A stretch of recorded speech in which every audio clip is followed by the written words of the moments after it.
بسم اللہ الرحمن الرحیم۔ السلام علیکم ورحمۃ اللہ وبرکاتہ۔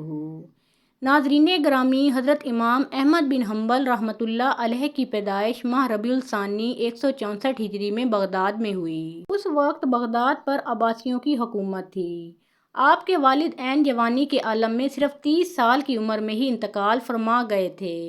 والد محترم کی وفات کے بعد امام صاحب کی پرورش اور نگہداشت ان کی والدہ کے نازک کندھوں پر اپنی پوری ذمہ داریوں کے ساتھ آن پڑی۔ خود امام صاحب کا کہنا ہے کہ میں نے اپنے باپ دادا میں سے کسی کو نہیں دیکھا۔ آپ رحمۃ اللہ علیہ اپنے دور کے بہت بڑے عالم اور امام شافعی رحمۃ اللہ علیہ کے شاگرد تھے۔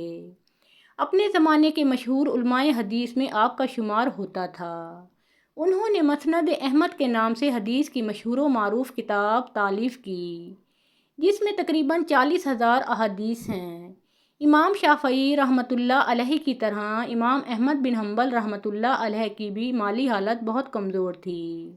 لوگ انہیں بے شمار تحائف اور ہدیہ پیش کرتے، مگر آپ رحمۃ اللہ علیہ سب کچھ بانٹ دیتے۔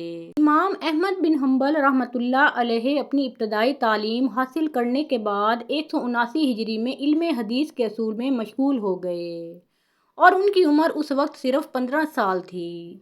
سال 183 ہجری میں کوفہ کا سفر اختیار کیا اور اپنے استاد کی وفات تک وہاں مقیم رہے۔ اس کے بعد دیگر شہروں اور ملکوں میں علم حدیث کے اصول کی خاطر سفر کرتے رہے۔ حضرت امام احمد بن حنبل رحمۃ اللہ علیہ کی زندگی کا سب سے بڑا امتحان خلق قرآن کا فتنہ تھا۔ یہ فتنہ برپا کرنے والا شخص قاضی احمد بن ابو داؤد تھا۔ یہ شخص بہت بڑا عالم فاضل تھا، مگر بدعقیدہ شخص تھا۔ اس وقت عباسیوں کا جو خلیفہ تھا، اس کا نام خلیفہ مامون الرشید تھا۔ قاضی احمد بن ابو داؤد خلیفہ مامون الرشید کے بہت قریب تھا۔ اس نے خلیفہ مامون کو پٹی پڑھائی کہ قرآن معاذ اللہ مخلوق ہے، اس عقیدے کی اشاعت کی جانی چاہیے۔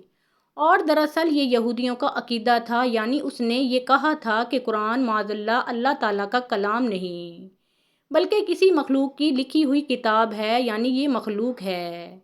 ناظرین گرامی، یہ عقیدہ کفر تھا، اور قرآن کے مخلوق ہونے کا عقیدہ مامون الرشید کے دور میں اسی بدعقیدہ شخص احمد بن ابو داؤد نے شروع کیا۔ اسلام سے اس عقیدے کا کوئی تعلق نہیں تھا۔ اس شخص نے قرآن کے مخلوق ہونے کا عقیدہ ایک شخص لبید بن عاصم سے لیا، جو ایک یہودی تھا، اور یہ وہی بدبخت تھا جس نے امام الانبیاء نبی رحمت صلی اللہ علیہ وآلہ وسلم پر جادو کروایا تھا۔ یہ تورات کے بھی مخلوق ہونے کا عقیدہ رکھتا تھا۔ قاضی احمد بن ابو داؤد کی بات مان کر خلیفہ مامون الرشید نے سال 218 ہجری میں پورے عالم اسلام میں سرکاری حکم جاری کر دیا کہ ہر مقام کا امیر اور حاکم اپنے ہاں کے علماء سے اس بات کا اقرار لے کہ قرآن مخلوق ہے، اور اگر کوئی انکار کرے تو اسے گرفتار کر کے خلیفہ کے دربار میں بھیج دیا جائے۔ بغداد کے پولیس آفیسر اسحاق بن ابراہیم کو بھی یہ حکم پہنچا۔ اس نے وہاں کے علماء کو بلا لیا۔ ان میں امام احمد بن حنبل رحمۃ اللہ علیہ بھی شامل تھے۔ ان کے سامنے مامون الرشید کا حکم سنایا گیا اور کہا گیا سب لوگ اس بات کا اقرار کریں کہ قرآن اللہ کی مخلوق ہے۔ امام احمد بن حنبل رحمۃ اللہ علیہ نے فوراً فرمایا قرآن اللہ کا کلام ہے۔ آپ کے ساتھ 3 اور محدثین نے بھی قرآن کو مخلوق ماننے سے انکار کر دیا۔ اسحاق بن ابراہیم نے انہیں قید میں ڈال دیا۔ دوسرے دن اس نے چاروں کو جیل سے نکلوایا اور کہا اقرار کر لو کہ قرآن اللہ کی مخلوق ہے۔ ناظرین گرامی، ان میں سے ایک نے اقرار کر لیا۔ امام صاحب اور ان کے باقی 2 ساتھیوں کو پھر جیل میں ڈال دیا گیا۔ تیسرے دن اس نے تینوں کو بلا کر پھر اقرار کروانا چاہا۔ آج بھی ان میں سے ایک نے اقرار کر لیا۔ اب امام صاحب کے ساتھ صرف ایک ساتھی رہ گئے۔ ساتھی کا نام محمد بن نوح تھا۔ ان دونوں کو حالت قید میں ہی طرطوس روانہ کر دیا گیا۔ محمد بن نوح راستے میں ہی انتقال کر گئے۔ امام احمد بن حنبل رحمۃ اللہ علیہ نے ان کی تجہیز و تکفین کی۔ ایسے حالات میں ایک دن مامون الرشید کا ایک درباری روتا ہوا آپ کے پاس آیا اور بولا ابو عبداللہ، معاملہ بہت سخت ہے۔ مامون الرشید نے تلوار نیام سے نکال لی ہے اور قسم کھا کر کہہ رہا ہے اگر احمد بن حنبل نے خلق قرآن کا اقرار نہ کیا تو میں اس تلوار سے اس کی گردن اڑا دوں گا۔ یہ سن کر امام احمد بن حنبل رحمۃ اللہ علیہ نے اپنا گھٹنا زمین پر ٹیک دیا اور آسمان کی طرف دیکھ کر کہنے لگے، اے اللہ، اس فاجر کو تیرے حلم نے اتنا مغرور کر دیا ہے کہ اب وہ تیرے دوستوں پر بھی ہاتھ اٹھانے سے باز نہیں آ رہا۔ اے اللہ، اگر قرآن تیرا کلام ہے اور مخلوق نہیں ہے تو مجھے اس پر ثابت قدم رکھ، اور میں اس کے لیے ساری مشقتیں برداشت کرنے کے لیے تیار ہوں۔ یہ دعا ابھی ختم ہی ہوئی تھی کہ رات کے آخری حصے میں مامون الرشید کی موت کی خبر آ گئی۔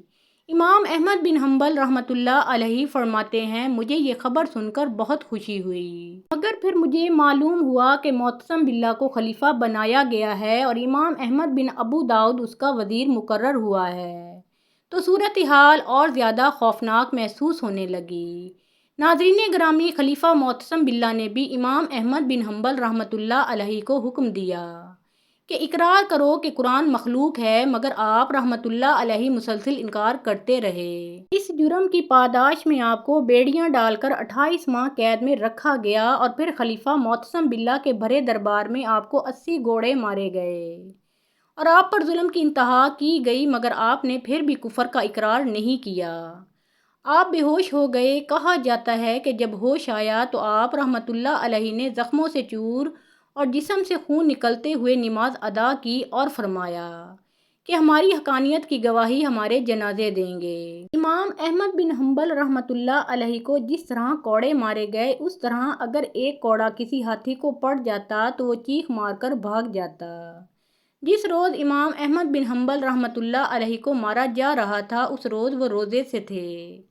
ایک روایت میں بتایا گیا ہے کہ امام احمد بن حنبل رحمۃ اللہ علیہ کو 80 کوڑے مارے گئے، انہیں 28 ماہ تک قید میں رکھا گیا، مگر پھر کیا ہوا؟ پھر یوں ہوا کہ معتصم باللہ کے بعد اس کے بھائی واسق کے دور میں بھی یہ سلسلہ ستم چلتا رہا، مگر جب معتصم کا بیٹا متوکل خلیفہ بنا تو اس نے قرآن مجید کو مخلوق قرار دینے کے حکم پر پابندی لگا دی، اور یوں امام احمد بن حنبل رحمۃ اللہ علیہ کی استقامت کے سامنے معتصم، واسق اور چیف جسٹس ابن ابی داؤد تاریخ کے کوڑے دان کی نظر ہو گئے۔ امام احمد بن حنبل رحمۃ اللہ علیہ نے اپنے عہد کی سب سے بڑی بادشاہی کا تنہا مقابلہ کیا۔ پھر زمانے نے اس مرد حق کے جنازے میں عجیب منظر دیکھا۔ ابن ابی حاتم محدث نے حضرت ابو ذرا سے سنا، وہ فرماتے تھے کہ خلیفہ متوکل نے حکم دیا کہ جس زمین پر امام احمد بن حنبل رحمۃ اللہ علیہ کی نماز جنازہ پڑھی گئی، اس کو ناپ کر اندازہ لگایا جائے کہ کس قدر آدمی شریک تھے۔ معلوم ہوا کہ تقریباً 25 لاکھ آدمی تھے اور 50,000 لوگ کلمہ حق پڑھ کر مسلمان ہوئے۔ عباسی خلافت کے آخری دور میں فقہ حنبلی کا بڑا زور تھا۔ پیران پیر شیخ عبد القادر جیلانی رحمۃ اللہ علیہ بھی حنبلی سے آج کل ان کے پیروکاروں کی تعداد کم ہو کر عرب کے علاقے نجد تک محدود ہو کر رہ گئی ہے، جن کو حنبلی کہا جاتا ہے۔